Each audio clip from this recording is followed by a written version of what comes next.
Wilson, can I help you? Yes, this is Lynn Chan from Acme Appliances.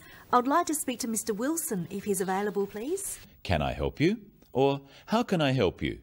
This is, and then their name, then the name of their company after the words from or of, and then who they would like to speak to. Don't wait to be asked, but offer the information. On the phone, unless you know the other party personally, always use polite, formal language. Wilson, what do you want? Lynn Chan here. Put me through to Wilson. Doesn't want to speak to you. Mr. Wilson might not want to speak to Lynn, but it's not polite to say this. Notice that Lynn says she wants to speak to Mr. Wilson if he's available. Is Mr. Wilson available, please? Could I speak to Mr. Wilson if he's available? Could you put me through to Mr. Wilson? I'd like to speak to Mr. Wilson if possible, please. So we can say, I'd like to speak to Mr. Wilson, or could I speak to Mr. Wilson? And if he's available, or if possible, and you always add please. And another phrase is, could you put me through, please? The receptionist says, I'll just see if he's available, then hold the line, please. I'm sorry, Mr. Wilson's in a meeting at the moment. In a meeting. I'm sorry, he's in a meeting at the moment. I'm sorry, he's not available at present. I'm sorry, he's out of the office at the moment. May I take a message? Yes, could you ask him to phone me, please? My number is 23115654. Could you ask him to phone me, please? Could you get him to return my call, please? If he could call me back, that would be great. I'm sorry, I didn't catch your name. Could you just repeat the number, please? Could I have your number again, please? Would you mind repeating that? Ah, yes, Mr. Wilson. Thanks for calling back. I wanted to set up a meeting with you to discuss your requirements for next year. Yes, certainly. How about Thursday at 2:30? That would be fine. Okay, I look forward to seeing you then. Thursday, 2:30. See you then. Goodbye. Goodbye. Thanks for calling back. She could also say, thank you for returning my call. I look forward to seeing you then. Wilson, can I help you? I'll just see if he's available. Would you mind holding the line? Would you like to leave a message? Sorry, I didn't quite catch your name. I'd like to speak to Mr. Wilson. Could you put me through to Mr. Wilson? This is Lynn Chan, returning your call. Thanks for returning my call. I look forward to seeing you then.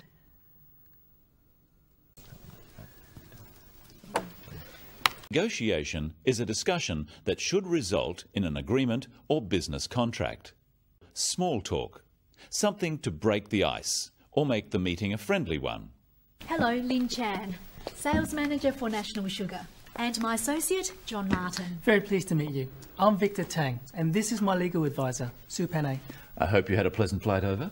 Yes, we did, thanks. Are you staying for a few days? Unfortunately, we need to get back to Manila tomorrow. I hope you had a pleasant flight. Are you enjoying Sydney? How is your hotel? Well, we'd better get down to business. Shall we get down to business? Well, how about we get down to business? Opening statement. An opening statement should tell the other person what you are expecting to get out of the meeting. The opening statement would normally be made by the person who requested the meeting. Mr. Tang, to start off with, I just want to say we believe we can offer you a very good deal and come up with a win-win result. Let me start off by saying, I'd like to begin by saying, let me kick things off by saying. To kick things off is to start a discussion. How do Victor and Sue respond? Well, from our point of view, we see it as an exploratory tool. Testing the water, you might say. We don't intend to reach any agreements at this meeting. In any case, we would need to run it past our board first. Victor says, from our point of view, and Lynn says, we don't intend. From our perspective, our position is that, as far as we're concerned, Victor says they see it as an exploratory talk. He means they are exploring options, of testing the water. Notice too that Sue reinforces this. She says, we don't intend to reach any agreements at this meeting. She is stating clearly the outcome that they are expecting from the meeting. She says they would have to run past the board any proposals made. A proposal is a formal offer or suggestion made by one business to another. And to run something past the board means to get the board's approval or feedback. Of course, we understand you need time to consider any offer. My first priority is to keep the negotiations open. My first priority is to keep the negotiations open. A priority is an important goal. A first priority is your most important goal. Notice the reaction when John speaks. We don't intend to reach any agreements at this meeting. In any case, we would need to run it past our board first. You haven't heard our terms yet. You may find them hard to resist. Makes a conciliatory statement. That is, she makes a concession. What's your proposal, Miss Chan? We're prepared to offer a very attractive price for a minimum sale in exchange for a 2-year contract. John will clarify the terms. A condition is a change in the terms of a deal which is necessary before one side or the other agrees. Yes, well, we're prepared to consider your offer, Miss Chan, if you can accept some conditions. And subject to consideration by the board. Notice that Victor uses language carefully. He doesn't say, we agree to your offer. He says, we're prepared to consider your offer. He is signalling to the other side that there is a chance for agreement by using the word consider, which means think about. He then makes this conditional by saying, if you can accept some conditions. In English, using the word if in this way is called a conditional. Victor is saying, we can consider your offer if you can accept some conditions. One part of the sentence is conditional on or depending on the other. The negative is also true. If they can't accept the conditions, Victor can't consider the offer. Notice that Sue adds subject to consideration by the board.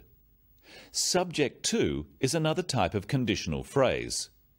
She means we can agree if the board agrees.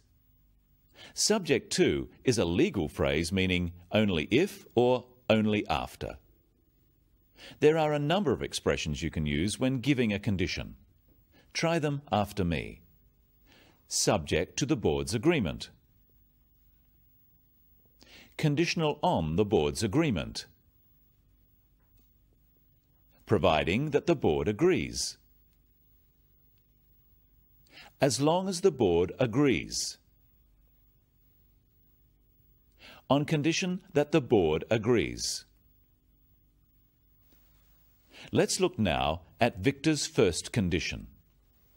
Well, firstly, the price you're proposing, would that be variable depending on currency fluctuations? The issue is that we're in an unstable environment at the moment. The exchange rate could affect us negatively. When Victor is talking about conditions, he is exploring various scenarios or things that could happen. Notice that he explains what the problem is. He says, the issue is that we're in an unstable environment. The issue means the problem or the thing that needs discussing. Practice with Victor some ways of introducing a problem. The issue is the exchange rate.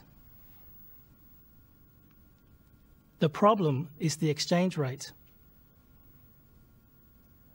The difficulty we have is with the exchange rate. Would that be variable depending on currency fluctuations?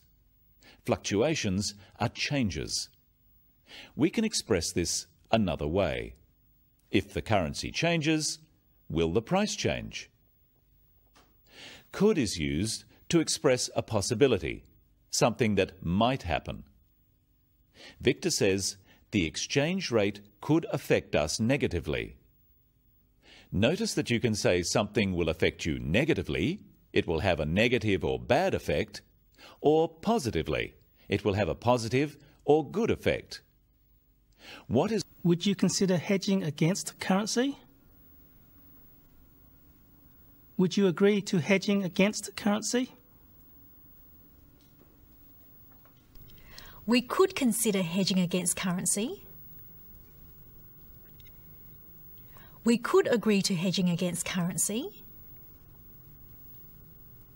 Sue comments, that would be acceptable. Acceptable simply means able to be accepted. They can agree to this solution. Practice with Sue some phrases you can use to agree and disagree to conditions. That would be acceptable. We can agree to that. We would be agreeable to that. That wouldn't be acceptable, I'm afraid. I'm afraid we can't agree to that. We wouldn't be agreeable to that. Notice that to agree with someone is to think they are right. To agree to something is to accept a proposal. What is Victor's second condition? Let's see. If we do get large orders, we need to guarantee delivery, so we need to stockpile. The difficulty there is the capital outlay. How would you feel about a partial offset against our sales? You might use the phrase, how would you feel about something, if you think it may be a difficult condition for the other side to accept. Sue puts this proposal a different way. Would you be agreeable to a deferred payment? We can provide security, of course. I think that would be acceptable. Unfortunately, I would need to get board approval for it. Sue uses the phrase, would you be agreeable? Would you be agreeable to a deferred payment? A deferred payment is when you pay later for something you buy. Lynn thinks this condition is acceptable, but she makes it conditional on board approval by saying, I would need to get board approval. Notice the stress on would. Practice some phrases you can use for this type of condition. That would have to have board approval. The board would need to approve that. That would be subject to board approval. Sometimes conditions depend on other conditions. One side might say, we agree to your condition if. So it's very important when negotiating to listen for words that signal a condition. Words like if, could, would, provided or providing, as long as, and subject to. And words that might signal a problem, such as problem, unfortunately, and however. Notice that even at the end, they are being careful about what they say. Then I think we might have a deal. In principle. Lynn agrees in principle. This means they have agreed on terms among themselves, but as she needs board approval, she can't authorise the agreement right now. And right now, our keynote speaker is a man who I'm sure is very well known to all of you. He's Professor of Fruitology at Dubbo University and has written many books on the subject of tropical fruit. When introducing a speaker, research their background and accomplishments. That is, the important things they've done, such as books they may have written, important positions they've filled, and of course their proper title or qualifications, such as professor. Here are some useful phrases to use when introducing a speaker. Practice them with Denise. Our next speaker is well known to all of you. Our next speaker needs no introduction. Without further ado, I'd like to introduce. Please make him welcome, Dr. Sam Ericks. The Honourable Judith Bryant, Minister for Trade, Professor Eric Vogel, Professor of Economics at Wagga University, distinguished guests, ladies and gentlemen. If there is a representative of government, such as a minister, they would be acknowledged first. Then any other people of particular note. Include their title, name, and position. Then the speaker addresses distinguished guests. This can include anyone who has been invited to attend the event. And finally he says, ladies and gentlemen, which means everyone else. What does Dr. Ericks do next? In thinking about the topic, I felt it would be appropriate to address briefly the history of bananas and banana farming, the many qualities of bananas, both positive and negative, and of course examine the uses of the banana. In a list, pause before each point in the list. Pause between sentences, and before making a major point, like this. The point I want to make is this. Not all bananas are bent. The history of bananas, the many qualities of bananas, and the uses of the banana. In describing his topic, he said, I felt it would be appropriate to address, and then names the parts of his speech. To address something here means to talk about it. You could also use words like consider, discuss, outline, cover. Ladies and gentlemen, I hope I've been able to clear up a few misconceptions and leave you with some new ideas about how we might view bananas in the future. First, he signals that he is ending his speech by repeating, ladies and gentlemen. Then he says, I hope I've been able to clear up a few misconceptions. By using the present perfect, I have been able, he signals that he is talking about his speech up to now. Practice with Dr. Ericks some ways of signalling the end of a speech. I hope I've been able to clarify the issue. I hope I've addressed the major concerns about this issue. Next, he restates the major points he's made. We've seen, in looking at their history, that bananas have a significant role in many cultures. I've also noted their positive, nutritional qualities. And in addressing the main question, why bananas are bent, we've learned that the reasons are many and complex. We've observed, I've outlined, I've referred to, and so on. Chair, thank you for the opportunity to address the conference today, and thank you, ladies and gentlemen, for your kind attention. Indeed it has. It has been a great pleasure to meet you, Sam and Lynn. Yes, we've enjoyed meeting you too, Victor. Yes, it's been great. What a pity you have to go home. It's been a great pleasure to meet you. I have enjoyed meeting you. I'm so glad to have met you. Nice to meet you. The phrase, nice to meet you, would be used after one short meeting. You can also use this phrase when you are introduced to someone. What about the replies? Practice them with Lynn. Nice to meet you. You too. It's been a pleasure to meet you. And you. Glad to have met you. Glad to have met you too. Notice that the reply should match the statement. So if someone says, I have enjoyed meeting you, the reply can be, so have I. If someone says, "It's been a pleasure to meet you," the reply can be, "A pleasure to meet you too," or just, "And you." Victor also says, "I'm sure we'll meet again." Here are some useful phrases to do with meeting again. Practice them with Victor. I'm sure we'll meet again. Hopefully we'll meet again. I hope we'll meet again soon. I'm sure we'll meet again. Then the reply also uses am. So am I. After the statement, "I hope we'll meet again," the reply should be, "So do I." Another part of saying goodbye can be wishing someone well for the future. And good luck with your business. I'm sure it will go well. And I wish you every success too. Well, I think we should drink a toast to the end of the conference and to ourselves. Here's to us. Cheers. Cheers. I think we should drink a toast.